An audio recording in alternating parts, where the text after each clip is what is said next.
I learned through cultural teachings that fiddleheads are very important, especially to our Wolastoqey people. So yeah, fiddleheads is a gift from our creator to give us the vitamins and the nourishment that we didn't have all winter long that we were lacking. Hello, I'm Executive Chef Kenton Lear here at the National Arts Centre, and I'm pleased to be joined with our most recent resident chef, Amy Pelletier, all the way from New Brunswick. Welcome, Amy. It's great to have you here. And I know we're going to make a soup that's near and dear to you. Yes, it's kind of been passed down generation to generation, we'll say. Right. Yeah, so it's in our language, in the Wolastoqey language, it's Nukumus, so my grandmother. Because every year, every season, every spring, the fiddleheads would come out, and my grandmother would always have some fresh fiddleheads, and she would make the soup. Right. And the way our elders would cook, especially mine, I guess, was very much just with your hands and measuring with your hands. Like this is a cup, and then just a little bit, or So yeah, I picked that up, and I loved it so much that I wanted to share it with everybody. Well, thanks so much. And Yeah. you described, we cook by feel, but also you talked about, that's cooking with love Yes, too, right? for sure. Everything we make, we put love in it. We put our attention. We want people to feel healing, right? Because for us, food is healing. Food is medicine. Our food is medicine. So we're going to start this recipe. I know we're going to make a dumpling that goes into the soup, a very simple part of the soup, but very important as well.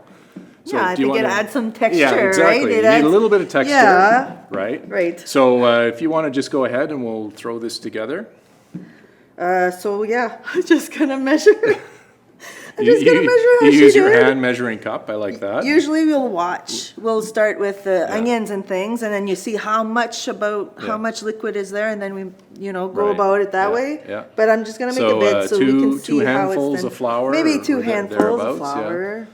So a few shakes of baking Well, powder. to see the percentage of about that much, because we want them to get a little fat, right? We want them to get So that'll help them just puff up a little bit. A little bit. Yeah. Pinch of salt. We'll say that's good.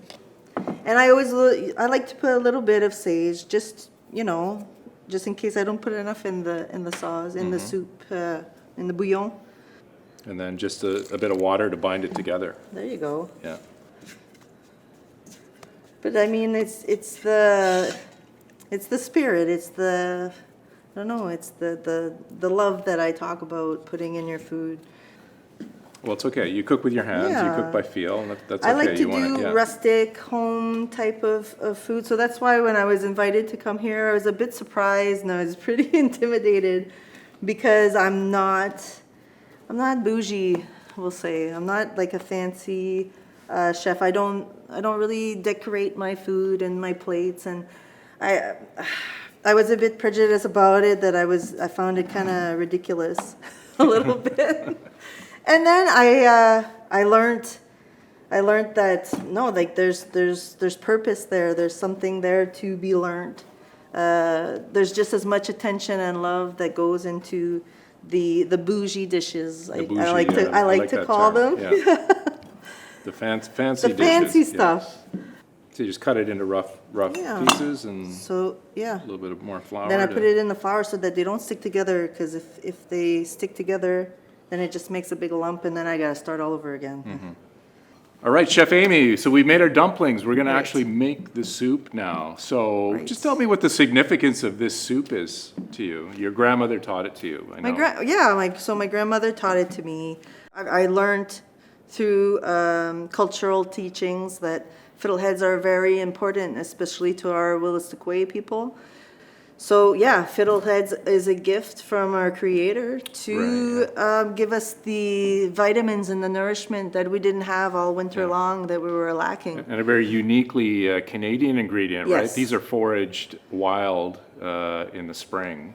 Yes, by riverbanks. Yeah. So for us, our Wolastoq is our river, and that was the highway that our ancestors would use to travel. So yeah. And then to prepare these, you need to boil them Oh, yes, that's right? right. Yeah. Because if they're a bit toxic, we boil them once Yeah. to make sure that to get out as much as we can of the toxin, and you can tell you can tell because the water turns really dark, brown, black almost. And then we'll boil it again a second time. Yeah. Sometimes it's just to cook them again to make Yeah. sure that they're warm, because we like to eat fiddleheads warm. But it's also to be sure that, we did a good job when we blanched them the first time. Right, and Yeah. they're perfectly safe to eat, but you just want to Yes. get that. All right, so let's make this soup. Okay, so we didn't have any salt pork. No. So the lard, the lard salé, we So didn't have we're any. making a So we're substitution. using bacon, So you got a little bit of the bacon fat a there. little bit of bacon fat, Yeah. and then we'll put in some onions. There's some a diced little white bit of onion, yeah. Diced white onion. So I added the bacon Okay. just to, finish it up. Usually you would start off with the lard salé. Yeah. But we already had something prepared, so we'll go with that. Okay, perfect. And then after a little bit, we just add some potatoes. I'm just gonna make a little bit. I don't like to waste food either. So we'll just make a little bit, I guess it's just to give you an idea of something that you can do. If you have some fiddleheads in your cooler, I love the aroma already, gives you an bacon and idea. onion and potato. you can't go Yeah, wrong with yeah, that, that's a great- right? That's a great start. And then we would add the bouillon. Does chicken stock?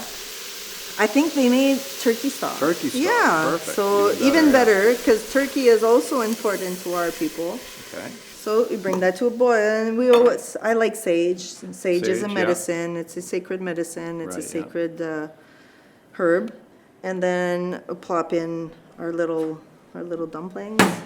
So I just flatten them out okay, because, yeah. Just using your fingers, just flatten them a little Oh. bit. It's almost like a pasta that you're throwing in, right? kind of.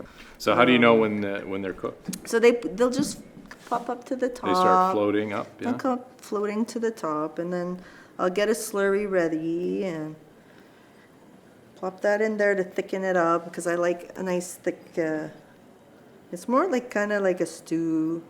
So it could be vegetarian if you don't put any, lard or lard salé or bacon. If you don't put that, then it could be very much vegetarian or vegan even.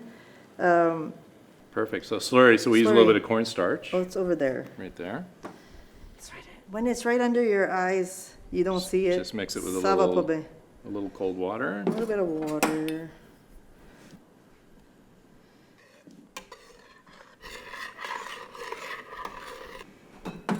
Then we have our beautiful fiddleheads. So, and often you see fiddleheads in a soup, they're pureed, right? Right. So this is, where you're putting them in whole? Not this soup. Yeah, this is, you want, I like you the wanna see them, texture. right? You Yeah, want to yeah. see them, and I like the texture of them. And they're pretty. I like fiddleheads. And once they're all grown in these nice big green Yeah. ferns that cover the Yeah. I'm there right now. There you go. So I found that kind of funny, and that if we were more that way of telling the story behind our dish, or telling the story behind what we're making, the food that we're making, it makes it a little more fun to eat. You understand what you're eating, and you have a connection. And I think that's the lacking, is that there's no connection. We just eat to eat because we're hungry. We got to eat. Yeah. We have things to do. We don't take the time to sit and savor and appreciate that this fiddlehead grew, and the person who went and picked them for me, I think of him when Yeah. I eat the soup, and my Yes. grandmother, and all these memories come out. Yeah.